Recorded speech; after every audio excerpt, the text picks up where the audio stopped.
Viens, Emmanuel, viens parmi nous, viens.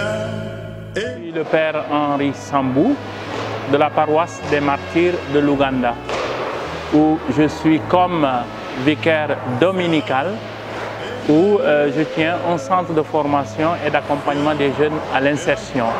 Voilà ma responsabilité au niveau de la paroisse. Alors, le sens de Noël, d'abord, avant de commencer à répondre à cette question, c'est que je tiens à souhaiter bonne fête de Noël à vos internautes et téléspectateurs. Noël, c'est une fête ancienne qui est à l'origine de la chrétienté dans le monde. C'est plus ou moins la naissance, c'est pas plus ou moins, c'est la naissance de notre Sauveur et de notre Seigneur Jésus-Christ qui vient, disons, à la rencontre de l'homme. Dieu vient à la rencontre de l'homme par la Vierge Marie qui a accepté de s'incorporer ou de se donner pour un projet de Dieu. Voilà le sens un peu de Noël. Dieu à la rencontre de l'homme et c'est l'homme qui doit accepter de l'accueillir. Et l'Esprit qui nous appelle, ou alors la parole, ou celui qui nous appelle à cette rencontre avec le Seigneur, c'est Jean-Baptiste. Jean-Baptiste, durant tout le temps de l'Avent, nous appelle à nous préparer à la rencontre avec notre Seigneur Jésus-Christ qui naîtra symboliquement le jour de Noël. Il nous a appelés à la conversion parce que ce Sauveur, quand il viendra, ce n'est pas dans une crèche comme nous sommes en train de voir qu'il doit demeurer, c'est dans nos cœurs. Alors préparons nos cœurs à recevoir ce Sauveur qui vient. La crèche est symboliquement la demeure où a été né Jésus.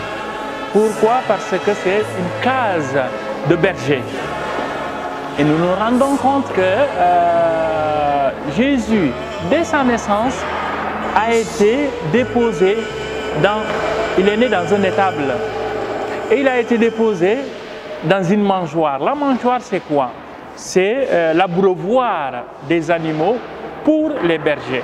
Et c'est là où il a trouvé son premier berceau si simple, qui est l'abreuvoir des animaux.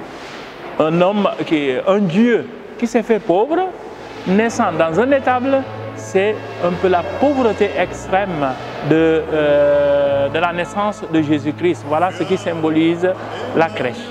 Le geste d'avoir donné des cadeaux ou des présents aux enfants, c'est justement pour symboliser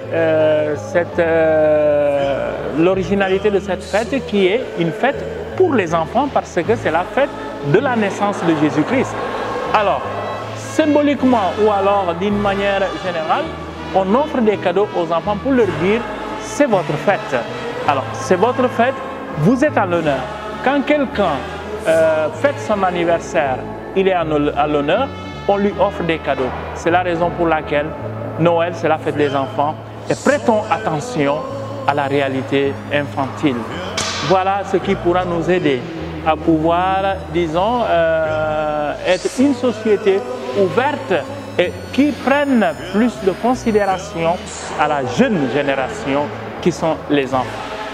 L'appel n'est pas de moi. Je dirais même aux chrétiens d'écouter Jean-Baptiste. Le troisième dimanche de l'Avent, Jean-Baptiste nous a appelés à la conversion. Et chacun dans son statut et chacun dans sa catégorie. Vous vous rappelez l'évangile, ce que l'évangile, l'interpellation de l'évangile, c'est que devons-nous faire pour accueillir le Fils de l'homme qui vient?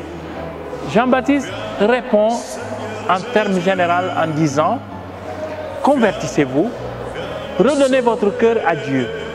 Et il y a certains qui ne se sont pas, disons, plus dans cette réponse et ils demandent à chacun à son tour quelle est notre préparation pour accueillir le Sauveur qui vient. Jean-Baptiste prend le temps de leur donner le lieu de préparation pour chacun parce que non seulement nous ne sommes pas de la même catégorie, nous n'avons pas le même statut, nous ne sommes pas pareils. Et chacun, dans ce qu'il est, doit voir et écouter Jean-Baptiste pour que Jean-Baptiste lui dise dans quel domaine tu vas te perfectionner pour pouvoir accueillir le Sauveur qui vient. Viens, Emmanuel,